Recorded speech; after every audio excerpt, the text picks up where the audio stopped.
कितनी दिक्कत होगी पता है राम समझ आ जाए तो। भाई राम राम तो कह लोगे, पर राम सा दुख भी सहना होगा। पहली चुनौती ये होगी कि मर्यादा में रहना होगा। और मर्यादा में रहना मतलब कुछ खास नहीं कर जाना है, बस त्याग को गले लगाना है और अहंकार जलाना है। अब अपने राम लला के खातिर इतना ना कर पाओगे और शबरी का जूठा खाओगे तो पुरुषोत्तम कहलाओगे। काम क्रोध के भीतर रहकर तुमको शीतल बनना होगा। बुद्ध भी जिसकी इच्छाओं में बैठे वैसा पीपल बनना होगा ये सब कुछ, और वो भी शून्य में रहकर प्यारे। तभी तुमको पता चलेगा कि कितने अद्भुत राम हमारे। सोच रहे हो कौन हूं मैं? चलो बता ही देता हूं। तुमने ही तो नाम दिया था मैं पागल कहलाता हूं। नया नया हूं यहाँ पे तो ना पहले किसी को देखा है। वैसे तो हूं त्रेता से, मुझे कृष्ण किसी ने कलयुग भेजा है। भाई बात वहां तक फैल गई है कि यहाँ कुछ तो मंगल होने को है कि भरत से भारत हुए राज में सुना है राम जी आने को है। बड़े भाग्यशाली हो तुम सब। नहीं, वहां पे सब यही कहते हैं कि हम तो राम राज्य में रहते थे पर इन सब में राम रहते हैं। यानी तुम सब में राम का अंश छुपा है। मतलब वो तुम में आते हैं रहने। सच है या फिर गलत खबर? अगर सच्ची है तो क्या कहने। तो सबको राम पता ही होगा, घर के बड़ों ने बताया होगा। तो बताओ फिर कि क्या है राम। बताओ फिर कि क्या है राम। बताओ। अरे पता है तुमको क्या है राम? या बस हाथ धनुष तरकश में बांध, या वन में जिन्होंने किया गुजारा, या फिर कैसे रावण मारा लक्ष्मण जिनको कहते भैया, जिनकी पत्नी सीता मैया। फिर ये तो हो गई वही कहानी, एक था राजा एक थी रानी। क्या सच में तुमको राम पता है?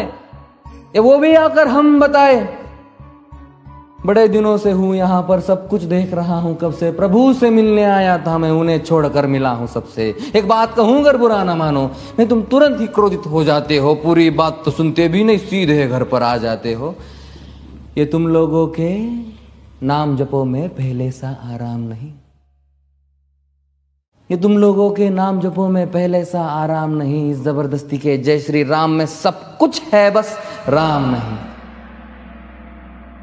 ये राजनीति का दाया बाया जितना मर्जी खेलो तुम। दाया बाया, अरे दाया बाया, ये तुम्हारी वर्तमान प्रादेशिक भाषा में क्या कहते हो उसे? हाँ, वो लेफ्ट एंड राइट।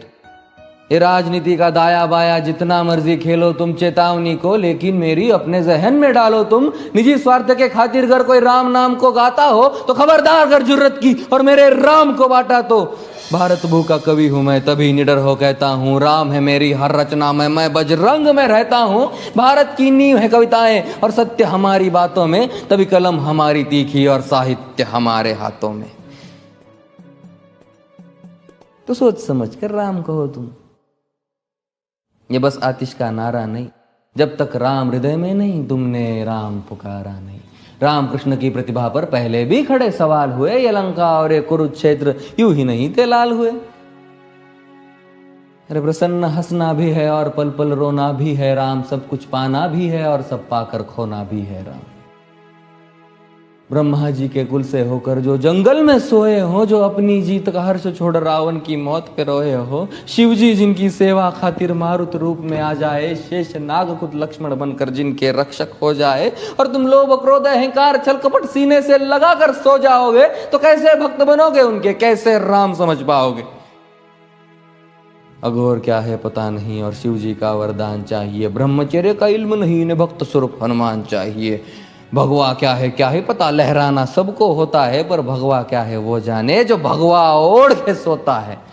राम से मिलना, राम से मिलना, राम से मिलना है ना तुमको? निश्चित मंदिर जाना होगा, पर उससे पहले भीतर जा संग अपने राम को लाना होगा। जय सिया राम। और हाँ, अवधपुरी का उत्सव है, कोई कसर नहीं, सब खूब मनाना। मेरे प्रभु है आने वाले, रथ को उनके खूब सजाना। वो द्वापर में कोई राह तक है, मुझे उनको लेने जाना है। चलिए तो फिर मिलते हैं, हमें भी अयोध्या आना है। जय सिया राम। फिर से